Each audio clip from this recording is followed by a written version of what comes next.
Hello swimmers, my name's Jongy Birdie. I'm the founder of an outdoor swimming group called Mallows, and that stands for Morecambe and Lancaster, Lancashire Open Water Swimmers. I started the group in 2017 after swimming alone for a short period of time in the River Loon, and decided it'd be better to find others to swim with, make it safer, make a few friends, all that kind of stuff. Over the years, the main places I've swam in is the River Loon, the stretch between Dennybeck and Skirton Weir. It's a couple of miles stretch, and also in the sea in Morecambe Bay. And the stretch of coastline I'm talking about runs between Half Moon Bay, just before the power stations, and all the way up to somewhere near Hess Bank. Obviously, we haven't swam that whole stretch in one go, but on various days and different conditions and stuff like that. So they're the two main spots I'm talking about. In the media today, there was a story about a lady who's been jailed and found liable. I think she had like a company doing outdoor adventure stuff, and she was paddleboarding with a group of people in a fast flowing river. And I think out of the people who went out, I think 4 of them came off the boards and drowned. Now, obviously it's tragic. I don't know the full ins and outs of everything. But when you watch a video that was posted on this story, you can see her talking to the police at the time of the event, saying she doesn't know where the people have gone who've come off the boards. Must be a horrible feeling. But just off the back of that, it's made me think a little bit about safety. Now, when people join our group, Mallows, it only exists on Facebook, but they're asked, when they join the group, do they agree to swim at their own risk? If they don't agree to that, I don't admit them to the group. I decline the request, because I think it's really important that they see that and say yes. Whether that would stand up fully in a court of law, I don't know. But I also put things, when I welcome new members to the group, I also reiterate it then that all the swims we do are at our own risk. And if I meet up to swim with people, I reiterate it again that all swims at their own risk. I also say to people at various times that if they ever go along to swim with anybody and they feel it's unsafe or not for them, then to make the decision that's right for them and not to just follow someone else into the water if they don't think it's safe for them. My thoughts on all this are, I'll concentrate on the River Loon first. Now, we swim from Dennybeck near Halton. The stretch of river we usually swim stretches from Dennybeck at Halton down to Skirton Weir near the John O'Gaunt Rowing Club. It's a pretty straight run down the river. We've not seen anything in the river or under the water that's ever caused us any problems. Obviously, if it's rained a lot, you can get very fast moving water flowing down the river. We have swum down when it's got quite a bit of flow on, and it can be extremely difficult to swim back up. Sometimes a little bit challenging, sometimes impossible. When it's obviously really fast flowing, we don't swim down. The main risk I would say we've identified on the River Loon is there are at least 2 rowing clubs, one at the Dennybeck end, the University of Lancaster Rowing Club. They tend to have more larger, I think the 8-seater boats, because they seem to focus more on, I don't know if I'm fully right with this, but more like team rowing as opposed to just individual rowing boats. Sometimes you'll see 8-seater boats going up and down from the Uni Club. At the far end, the John O'Gaunt Rowing Club, I think they have 8-seaters, but they seem to have more of a mix of 1, 2-seaters, all the way up to the 8s. But they're both out. They can be out any time, day or night. Now, I've been told by both clubs that when they navigate that stretch of river, they do so in an anti-clockwise direction. You know, whichever end they're starting from, they'll follow an anti-clockwise direction down one side and up the other. And it's been explained to me that the safest way to swim is in a clockwise direction. Because if we swam in the same pattern that they do, let's say we set off 2 minutes before one of their rowing boats and we're swimming down the river, blissfully unaware, they could come up behind us, go straight over the top of us, and they wouldn't know because they're always rowing backwards.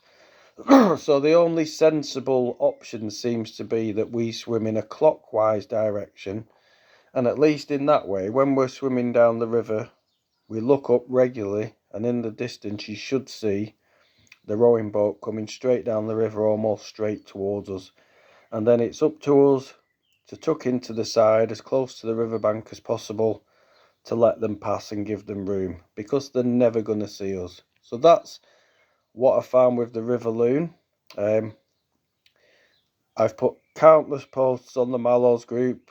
Somebody produced a picture diagram for us, which I share on the group. If anyone ever asks to come swimming with us, I make them aware, usually on a post or in a message, that that's the case with the rowers. And when they come and we're on the riverbank, I always will reiterate the concerns about rowers. I mean, in the past I have swam with people and we've got a certain way down the river and they veered off at an angle and started swimming out across the river, and I've had to again reiterate the dangers from rowing boats.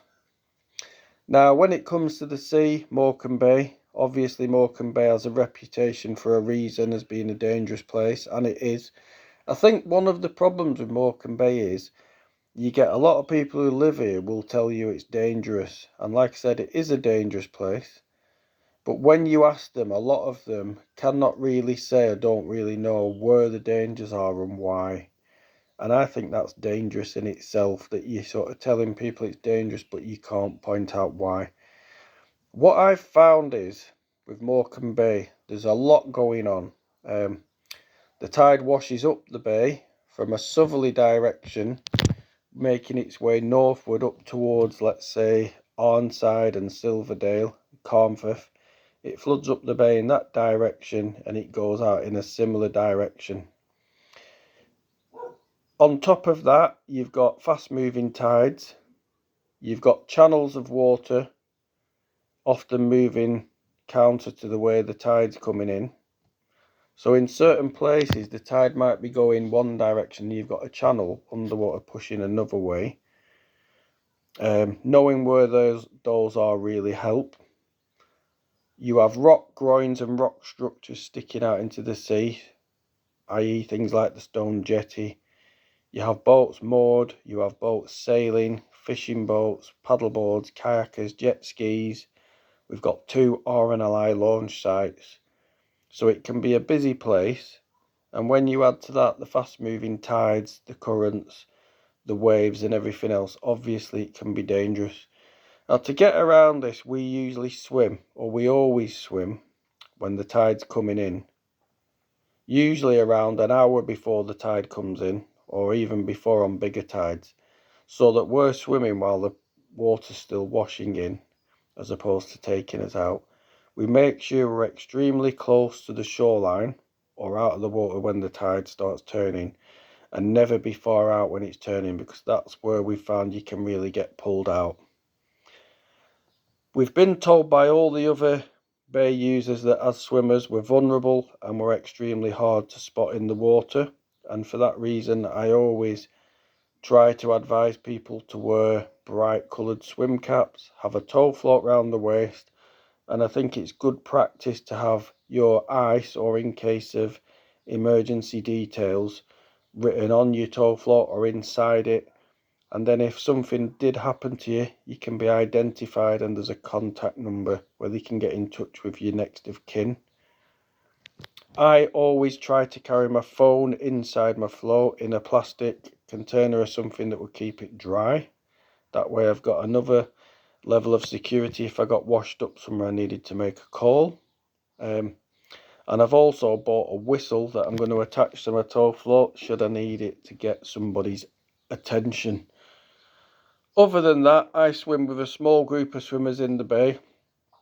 We do try to discuss things safety related. I think there's always more we could do. I think when we do these swims, one concern I have is at times we do tend to get slightly separated from each other. Sometimes it could be 50, 100 metres, but I think you know, it's always the ideal that we swim closer together, and I think at the very least in pairs, just in case anyone ever did get into difficulty or take ill in the water. I think we'd have much more chance of getting someone to safety than if we were all separated and out of earshot of each other. So that's the things I consider.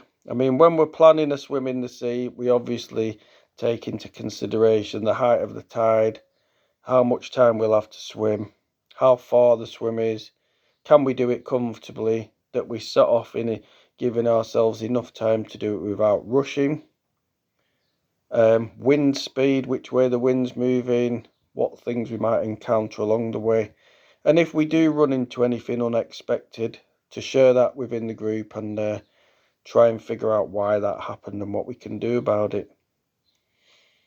You know, on top of that, I'll always try to get in touch with the RNLI or Coast Guard and speak to them as often as possible if they've got anything to impart safety wise. But all I can do apart from that, I think, is just keep pushing the safety angle in the group. If anybody else has any concerns or they've seen anything whilst out and about swimming anywhere that they want to share, or they have any information that they think could help keep people safer, please share it. You know, anything that keeps people safe is a good thing.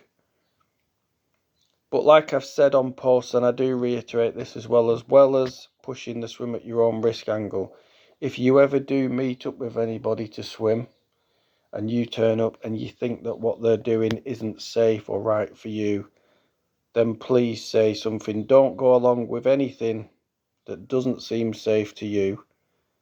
I mean, obviously with all open water swimming, there's risk anywhere you go. Nowhere's completely safe or risk free. And when you're new to it, there is going to be an element of nervousness in most people. I'm not really talking, I'm just saying if someone proposes that you swim 2 miles down the river or in the sea, and you've not even, say, swam half a mile in a pool or done much outdoor swimming, and you feel it's not right for you, then it's your responsibility to speak up and say, well, I'm not doing that. You know, keep yourself safe. One more thing, you know, don't ever dive straight into water, open water jumping, because that can set off a gasp reflex where the cold shock hits you and you inhale sharply and take in water. A lot of people drown or get into difficulty that way. And there are lots of open water courses available within our group. At the moment, there's an introduction to open water course being advertised by a lady called Kerry Smith, who runs the aquatic body. Courses like that can give you a real good introduction to safety, things you should consider, and just get you used to swimming and getting in and out in a safer environment before you make your way out into open water. Thanks for listening, and like I've said, please feel free to share at any point anything you have to say that keeps other people safe.